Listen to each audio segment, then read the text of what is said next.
네, 자, 앞 시간에 이어서 모의고사 1회에 490페이지죠.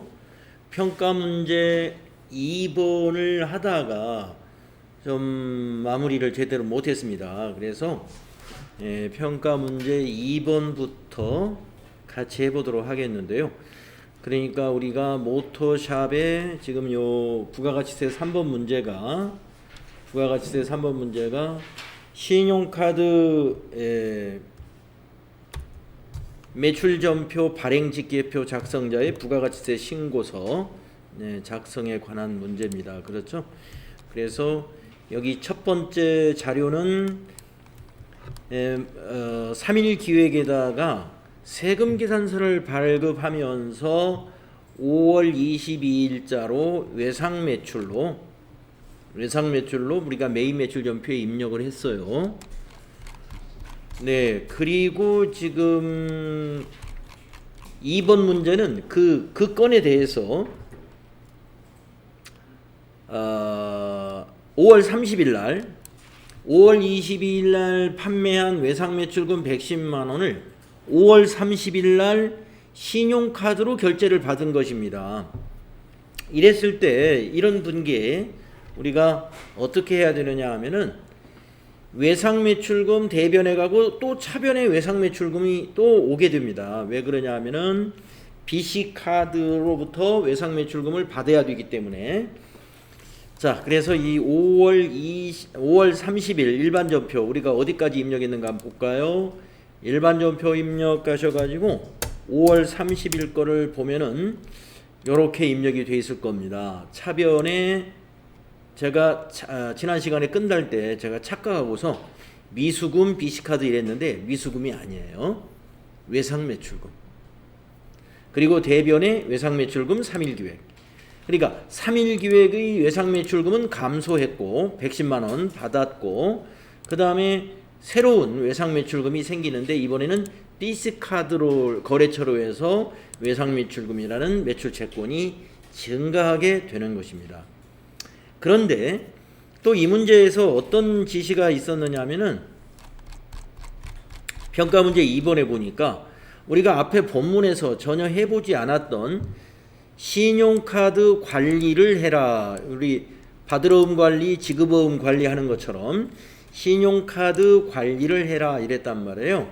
그래서 어떻게 해주셔야 되느냐 하면은 여기 차변에 있는 외상매출금 여기 BC카드사가 신용카드사지 않습니까? 그래서 차변에 외상매출금이 있는 자리를 클릭하시고 F3 누르신 다음에 여기 거래처가 BC카드로 되어 있을 거예요. 여기를 3일 기획으로 바꿔줍니다. 여기 거래처 코드는 3일 기획의 거래처로 바꿔주시고 그 다음에 엔터 치면은 그 밑에 매출 신용카드 코드가 나오거든요. 여기를 더블 클릭해서 BC카드로 바꿔줍니다. 여기를 더블 클릭해 가지고 BC카드사로 바꿔주시고 구분으로 커서가 넘어가죠. 여기 구분을 밑에서 보시고요. 우리가 지금 이 신용카드 결제부는 세금 계산서를 교부한 것에 대한 신용카드 대금을 받은 거거든요. 그래서 1번 구분 1번 넣어주시면 돼요. 1 하면은 여기에 세금 계산서 교부분이라는 구분명이 입력이 됩니다. 여기까지 해주시는 겁니다. 네, 이 부분을 지난 시간에 수업 마치면서 이 부분을 깔끔하게 못 끝냈었죠. 네, 요거 우리 처음 해보는 거고요. 시험에서 신용카드 관리하라는 지시는 그다지 나오지는 않습니다. 네, 잘 기억해 두시고 그 다음에 평가 문제 3번 해보도록 하겠습니다. 신용카드 매출전표 발행직계표를 작성하시오. 그러면 신용카드 매출전표 발행직계표는 조회하면 바로 작성이 됩니다. 자, 지금 우리가 입력한 기간이 5월 데이터를 지금 입력을 한 거잖아요. 그러면 5월이면은 1기의 확정신고 기간이죠. 4, 5, 6. 작성하러 가겠습니다. 전체 메뉴 가셔서 신용카드 매출전표 발행직계표 여기 있죠. 클릭하시고 기간 4월부터 6월. 자, 기간을 입력했는데 여기 데이터가 하나도 넘어오지 않았단 말이에요. 이런 메뉴에서는 이러한 보고서에서는 오른쪽 상단을 보시면 불러오기라는 단추가 있게 됩니다.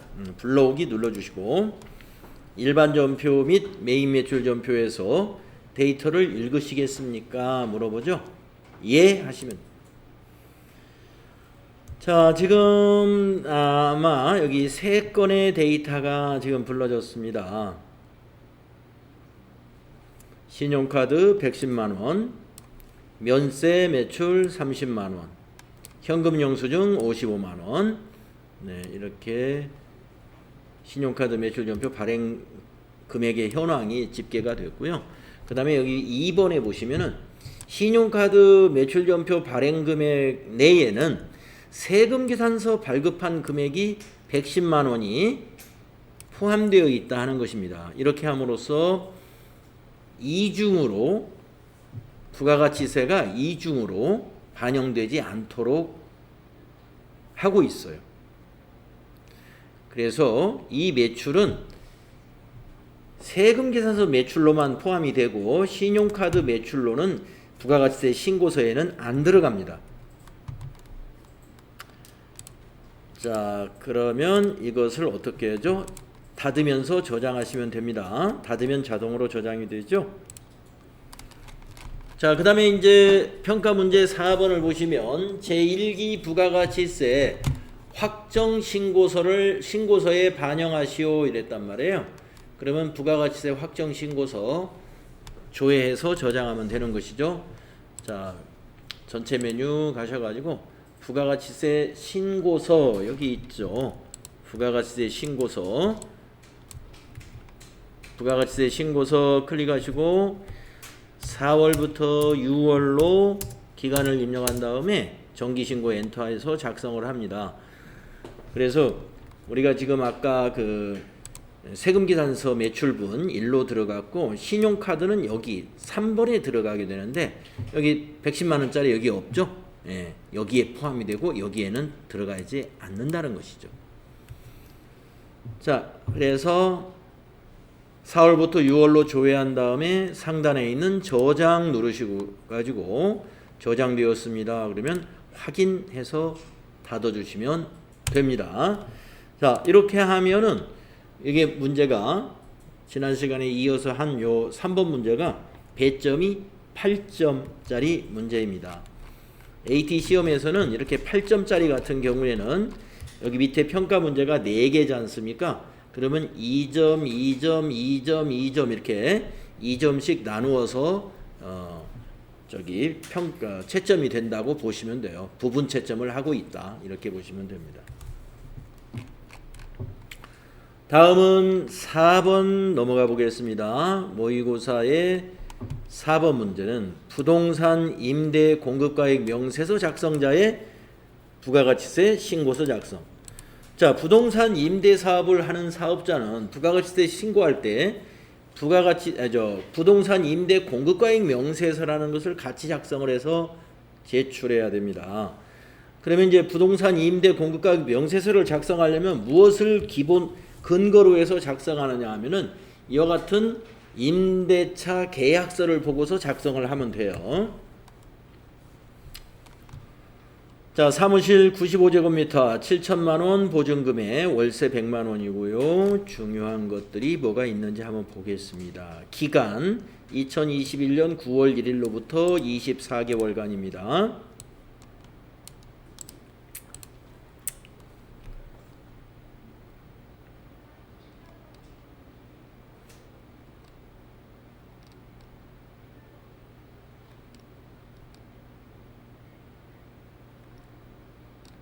네, 뭐 이 안에 쭉 훑어봤는데 뭐 특별하게 특이한 사항은 발견되지 않았고요. 자, 자료 설명을 보겠습니다. 전자세금계산서 9월분 임대료 우리가 받았군요. 100만원. 자료 설명을 보겠습니다. 주식회사 모토샵은 당사가 보유하고 있는 현대빌딩에 대하여 부동산 임대차 계약을 체결했습니다. 9월 25일 월 임대료에 대한 보통 A입을 확인하고 금일 전자세금계산서를 발급했습니다. 요거죠. 9월 임대료가 보통예금으로 입금됐다는 세금계산서입니다. 이게 전자세금계산서는 전자입력으로 처리하고 본 문제에 한하여 부동산 임대업이 있다고 가정을 하고 개정과목은 411번 임대료 수익을 411번으로 하라 이런 얘기가 되겠습니다. 자, 평가문제 1번 월 임대료를 매입매출 전표에 입력하시오. 자, 월 임대료 받은 날짜가 9월 25일이지 않습니까? 그래서 9월 25일 매입매출 전표에 입력합시다. 자, 매입매출 전표 가셔야죠. 9월 25일로 날짜 바꾸시고 유형은 세금계산서를 우리가 발급한 것은 다 11번 과세매출입니다. 11번 과세매출 유형 선택하시고 품명에는 9월 임대료 수량단가 지나가시고 공급가액에다가 100만원 입력합니다. 그러면 부가세가 10만원 나오죠. 코드 거래처 코드는 공급받는 자 협성이죠.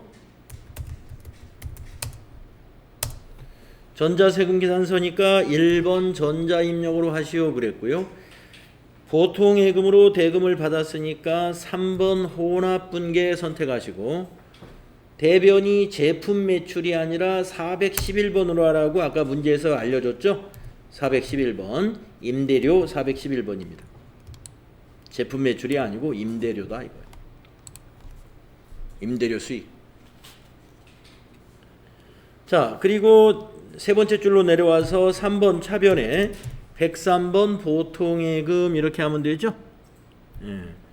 103번 보통예금 금액은 110만원이 되겠습니다.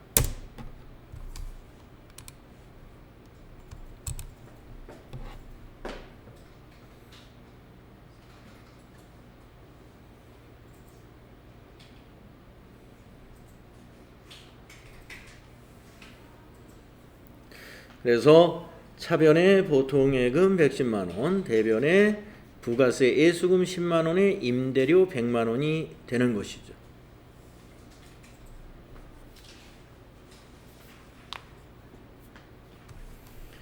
자, 그 다음에는 평가문제 2번을 보시면 제2기 예정신고에 대한 부동산 임대 공급가액 명세서를 작성하시오. 적용 이자율은 1.2%. 요거는 이제 보증금에 대한 간주 임대료를 이자율을 적용해서 계산하는데 1.2%를 적용해라 하는 겁니다. 동은 생략한다. 자, 부동산 임대 공급가액 명세서 어디에 있느냐 하면은요. 여기에서 보시면 여기 있죠. 부동산 임대 공급가액 명세서 계약서를 보고 작성하는 겁니다.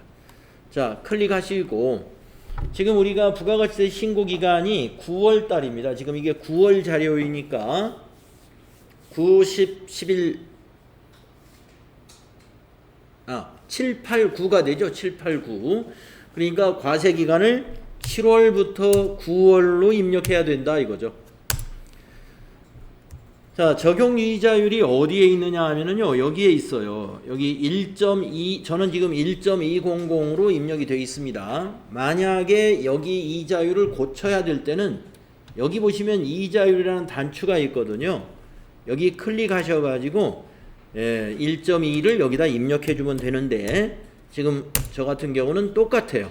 그러니까 안 고쳐도 되는 것입니다.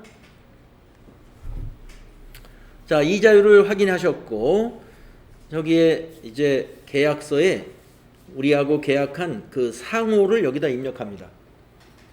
자, 계약한 회사가 어디예요? 협성 주식회사죠. 자, 여기다가 협성 가로 열고 주. 자, 계약서에 보시면 저 위에 몇 층 계약했어요? 네. 네. 1층 101호니까 1층이겠죠? 1층. 호수 101호. 자, 동은 생략하시오 했으니까 엔터 치면은 그 옆에 사업자 번호로 넘어가죠. 사업자 번호 거기 있습니다. 협성의 사업자 번호 계약서 하단에 보면 있어요. 그래서 50481 11110 주민등록번호 없고요. 면적은 위에 보시면 95제곱미터라고 돼 있죠. 95. 용도는 사무실이라고 돼 있죠. 사무실.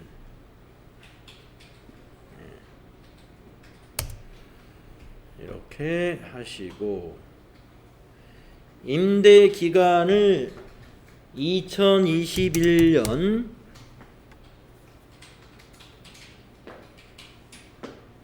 9월 1일로부터 24개월이라고 했잖아요. 09 21일부터 24개월이면 2년이니까 2023년 08월 31일 날까지가 되겠네요. 아, 9월 1일부터네요. 9월 1일부터죠? 9월 21일이 아니라 9월 1일부터 9월 1일부터 2023년 8월 31일. 그러면 24개월이 되죠. 임대기간 이렇게 입력하시고 보증금 계약서에 보시면 보증금이 7천만 원입니다. 여기다 7천만 원 입력합니다. 월세 100만 원입니다. 관리비 보니까 없어요. 관리비 이야기가 없는 걸로 하고, 자, 입력할 거 다 했네요. 그러면 우리가 보증금 이자, 이것을 우리가 간주 임대료라고 하는데 69,041원이다 하는 게 딱 계산이 됩니다. 이 69,041원이 어떤 돈이냐면은 우리가 9월 1일 날 요 보증금 7천만 원을 받았잖아요. 그러면 지금 과세기간 종료일이 9월 30일, 한 달이 지났는데 이 7천만 원에다가 곱하기 연이자율 1.2% 곱하기 한 달 나누기 12 하면은 이 돈이 나와요. 69,041원이 나온다 이거예요. 그러니까 69,041원은 9월 한 달치의 이자다 이렇게 보시면 됩니다. 이것을 우리가 간주 임대료, 보증금에 대한 이자 이런 얘기입니다. 네.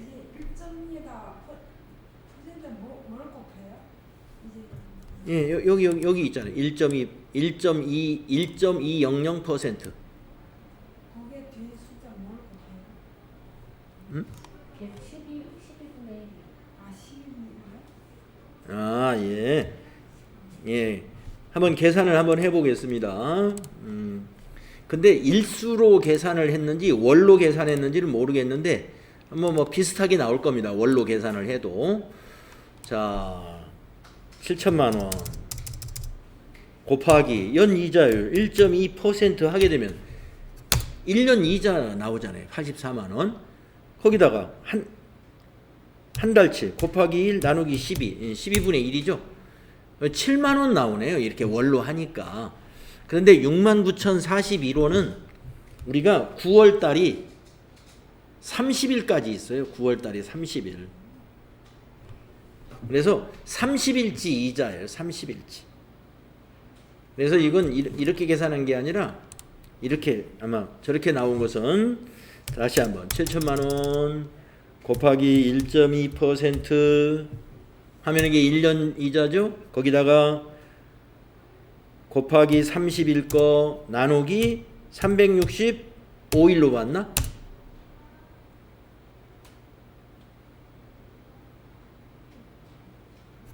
차이가 나네요. 366일로 봤을까요? 곱하기 1.2% 곱하기 30 나누기 366일 6,852가 나오고 7천만원에 대한 이자가 자 다시 한번 69,041원이 어떻게 간주 임대료가 계산되었는지요 다시 한번 잘 설명을 드리겠습니다. 자 보증금이 7천만원이잖아요. 그러니까 7천만원 곱하기 1.2% 연이자율 거기다가 9월 1일부터 9월 30일 30일치 나누기 365일로 나누었습니다. 이렇게 계산하면 요게 나와요. 지금 계산기로 계산하니까 69,041원 요렇게 나온다 이거예요. 이것이 바로 간주 임대료 보증금에 대한 9월 한 달치 이자가 되겠습니다. 자, 그러니까 우리가 이거 계산기로 이렇게 계산할 필요는 없어요. 요 프로그램에서 계산을 해주기 때문에 그래서 원리를 제가 말씀드린 것이고 그러면 이제 69,041원은 메모를 해주셔야 돼. 메모지에다가 자 그러면 이건 작성을 했습니다. 닫아두시면 작성이 됐고요. 69,041원은 여러분이 메모해 주시면 된다 이거예요. 자, 그 다음 문제가 어떤 문제냐? 세 번째 문제죠. 간주 임대료에 대한 세액을 9월 30일자 매입 매출 전표에 입력하시오. 아까 우리 계산해 놓은 금액 있죠. 69,041원. 69,041원을 내다가 요거에 대해서 부가세 10%를 납부해야 되거든요. 그래서 간주 임대료에 대한 세액을 9월 30일 매입 매출 전표에 입력해라 그랬어요. 자, 그러면 매입 매출 전표를 갈까요? 9월 30일자 과세기간 종료일로 해서 증빙이 없어요. 네. 이거는 우리 회사가 그냥 부담을 하는 거거든요. 증빙이 없어요. 그렇기 때문에 유형을 증빙이 없는 매출 건별이라는 유형을 씁니다. 14번. 그래서 유형을 14번으로 하시고요. 품명에다가 간주 임대료 이렇게 해주세요. 그런 다음에 공급가액에다가 여러분이 이 금액을 입력하지 말고 공급가액에다가 이 금액을 입력하지 말고 69041에다가 곱하기 1.1을 하게 되면은요. 부가세 포함한 공급 대가가 계산이 됩니다. 여기 소수는 버려버리고 75,945원을 여기 공급가액에다가 입력을 해야 돼요. 아까 그 간주 임대료에다가 곱하기 1.1 해서 공급 대가로 입력을 해줍니다. 우리가 그 신용카드 입력할 때도 공급가액에다가 공급 대가 입력하고 현금 영수증 거래일을 입력할 때도 공급가액에 공급 대가를 입력합니다.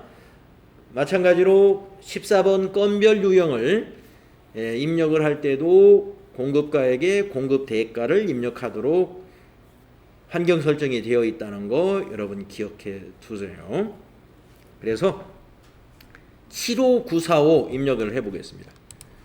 75945 하면은 공급가액에 69041 아까 그 간주 임대료가 나타나고 거기에 대한 10% 세금이 부가세에 포함이 부가세란에 입력이 되게 됩니다. 이것만 회계 처리를 하면 돼요. 이제 분계는 자 거래처 없습니다. 없고 전자세금도 없습니다. 분계는 혼합으로 해야 됩니다. 3번 혼합으로 하시고 우리가 분개할 것은 요 6,904원 이 세금에 대한 것만 분개를 해주는 거예요. 이 공급가액 실제로 없는 거예요, 이게. 그래서 6,904원은 부가세 애수금이고, 그러면 우리 회사가 이걸 뭘로 처리하느냐? 차변에 비용으로 처리하는데 세금과 공과금으로 처리해 주면 돼요. 817번 판매관리비에 있는 세금과 공과금으로 6,904원 차변에 입력해 주면 됩니다. 간주 임대료에 대한 회계 처리는 임대인이 부담을 할 때는 세금과 공과금으로 해주면 됩니다. 만약에 임차인이 부담하기로 했다면 임차인한테 돈을 6,904원을 보통예금으로 받았겠죠. 그렇기 때문에 그때는 차변에 보통예금이 와요. 돈을 받아가지고 우리가 임대인이 납부를 하니까.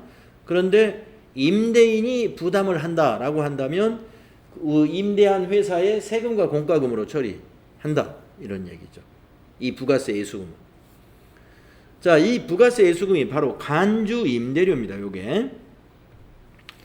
그래서 이 간주 임대료라는 말은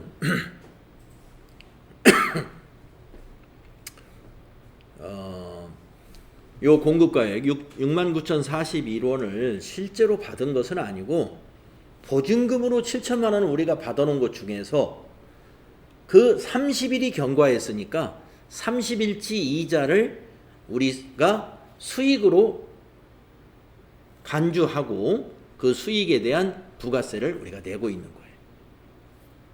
그래서 임대사업자의 간주 임대료 계산 이렇게 부동산 임대 공급가액 명세서에다가 작성을 하면 계산이 됩니다. 그걸 매달 하는 것이 아니고 부가가치세 신고하니까 신고할 때마다 하는 거니까 법인 같으면은 3개월에 한 번씩 계산하는 거예요. 네. 지금 왜 이번에는 한 달치만 하느냐면 이 임대차 계약을 9월 1일 날 맺었어요. 그러니까 경과된 날수가 지금 한 달밖에 안 된 거죠. 그래서 한 달치의 간주 임대료만 우리가 지금 계산이 된 거고, 이것이 만약에 과거부터 임대차 계약이 되어 있었다라고 한다면 9월 30일 날 이 간주 임대료 계산할 때 3개월치 계산해야 되겠죠. 3개월치 7, 8, 9. 그러면 요거보다 금액이 3배 정도 되겠죠. 그렇습니다.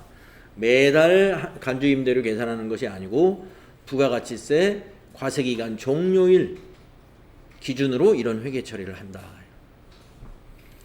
법인 같으면은 4번이 되겠다는 겁니다. 자, 평가 문제 3번까지 했고요. 이제 4번을 보시게 되면 월 임대료 및 간주 임대료에 대하여 2기 부가가치세 애정신고서에 반영을 하시오. 부가가치세 애정신고서 2기 애정신고서 7월부터 9월이잖아요.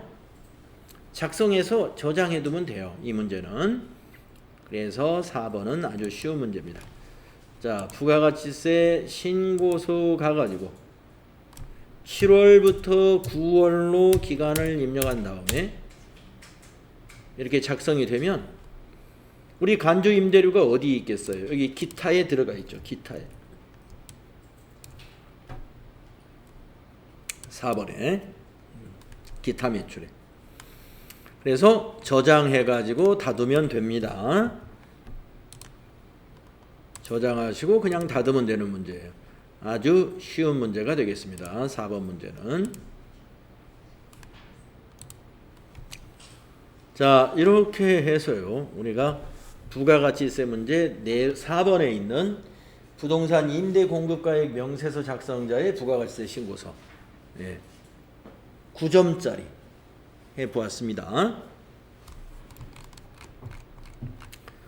자, 다음은 결산 문제로 가보겠습니다.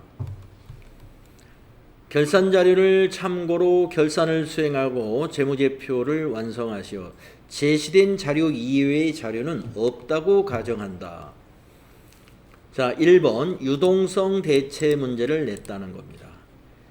21년의 장기 차입금 내역은 다음과 같다. 유동성 대체를 하는 것은 우리가 장기 차입금을 유동성 장기 부채로 대체시키는 그 회계를 말하는 거죠. 그러면 어떤 것을 장기 차입금을 무조건 다 유동성 장기 부채로 다 대체를 하는 것이냐? 아닙니다. 장기 차입금 중에서 따져보겠습니다. 장기 차입금 1, 5천만 원은 상환 예정이 2022년 3월 30일 날 전액 상환할 예정이랍니다. 지금 우리는 결산을 언제 하는 거예요? 2021년 12월 31일 기준으로 결산하는 거잖아요. 결산일이 21년 12월 31일. 요 시점에서 22년 3월 31일은 3개월밖에 남지 않았습니다. 상환일이 1년 이내로 도래했기 때문에 요 장기 차입금은 유동성 대체분계 해주어야 돼요. 다음 두 번째 장기 차입금 2번을 보겠습니다. 장기 차입금 2는 6,700만 원인데 2023년 3월 30일 전액 상환할 예정으로 되어 있네요.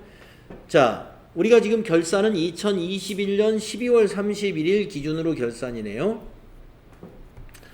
그러면 2023년도 3월 30일이면 1년 3개월이 남았습니다. 그래서 요거는 해당이 안 되는 것입니다. 이것에 대해서만, 이 5천만 원에 대해서만 유동성 대체 분계를 해주면 됩니다. 자, 미래은행 거죠. 자, 해줄까요?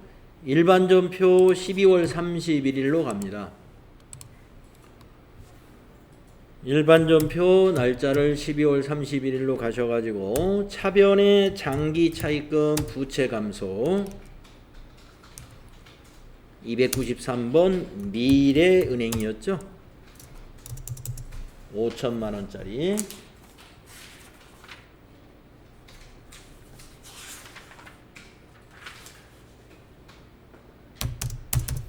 대변의 유동성 장기부채 거래처는 똑같이 98300 미래은행이 돼야 되겠고요. 5천만 원 되겠습니다.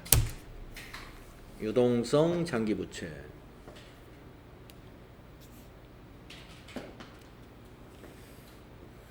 이렇게. 그러니까 장기차입금, 즉 비유동 부채 5천만 원 감소하고 유동성 장기부채, 유동부채 5천만 원 증가하는 그런 회계처리죠.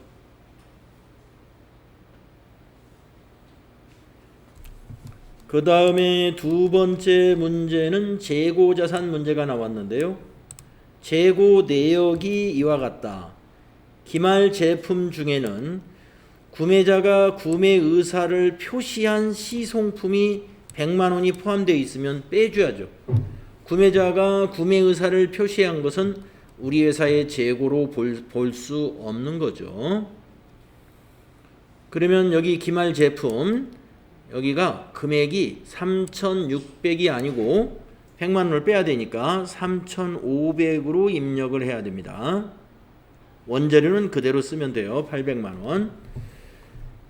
기말 재고액을 결산자료 입력에 반영하여 결산을 완료하시오. 자, 결산자료 입력이라는 메뉴가 어디 있어요? 결산 여기에 있죠. 결산자료 입력 여기 결산 박스에 있습니다. 들어가셔서 결산일자 1월부터 12월 이렇게 입력하면 양식이 만들어지죠.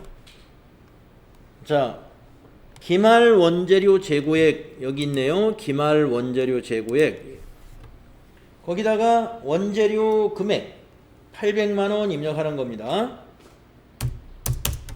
엔터. 그 다음에 제품 기말 제품 재고액에다 입력합니다. 기말 제품 재고액 저 밑에 가면 여기 있죠? 예, 기초 제품 재고액 바로 밑에 기말 제품 재고액 빈칸으로 남아있죠? 여기다가 100만원 뺀 3,500만원을 입력한다. 이렇게 입력하고서 저 위에 있는 점표 추가 이거 눌러주면 되죠. 점표 추가, 이해, 확인 이렇게 하면 끝나요. 그렇게 하면 12월 31일 일반 점표에 이렇게 많은 점표가 결차, 결대로 넘어와 있는 것을 우리가 알 수 있습니다. 자, 결사 문제 아주 간단하게 할 수가 있네요. 자, 다음은 인사급여 25점짜리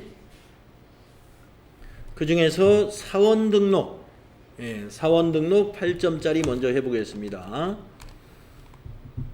김선미라는 세대주 자녀가 둘이 있고 이모가 있는데 이모는 부양가족이 될 수 없습니다. 자, 자료 설명. 사무직 사원 김선미의 주민등록표이다. 배우자와는 2020년에 이혼하였으며 자녀를 부양하고 있다. 자, 2020년이면 작년이죠. 그래서 배우자가 없이 자녀가 있기 때문에 만 20세 이하의 자녀가 있으면은 한부모가 되겠습니다. 황영희는 장애인 복지법에 따른 장애인이며 별도의 소득은 없어요. 황영희가 어머니가 아니라 이모예요. 이모는 어머니의 형제죠. 소득자의 형제는 입력을 합니다만은 어머니의 형제는 입력을 안 합니다. 예. 그래서 이모는 입력을 아예 해서는 안 됩니다. 김선미의 근로소득 금액은 3천만 원 이하이다. 우리가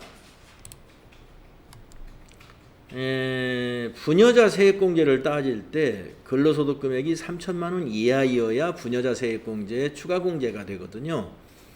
네. 그런데 여기에는 지금 부녀자 세액공제보다는 배우자가 없기 때문에 한부모가 추가 공제를 더 많이 받을 수 있으니까 한부모로 해야 되겠습니다. 자, 평가 문제. 사원 등록 메뉴에 김선미의 공제 대상 부양가족을 등록하시오. 단 인적 공제는 최대한 세부담을 최소화하는 방향으로 선택한다. 네, 자 그러면 부양가족을 등록해 보도록 하겠습니다. 자, 어디로 갑니까? 인사급여라는 메뉴에 가셔가지고 사원 등록 가보겠습니다. 자, 맨 위에 2001번 김선미가 있는데요. 세대주에는 맞습니다. 한부모에다 동그라미를 넣어야 되는데 여기다 동그라미를 치려면은 1번이라고 입력하면 거기에 동그라미가 들어가요. 네, 김선미 본인 한부모의 동그라미 되도록 해주시고요. 자, 그 다음에 두 번째 줄에 거기 주민등록표에 있는 순서대로 입력을 하면 되겠습니다. 자녀죠. 자녀는 연말정산 관계가 4번입니다. 직계비속.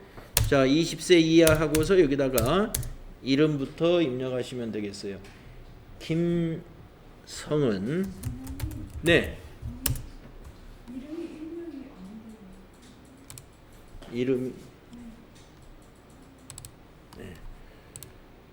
그래서 이모 입력하지 마시고 자녀 둘만 20세 이하로 이렇게 입력해 주시면 돼요.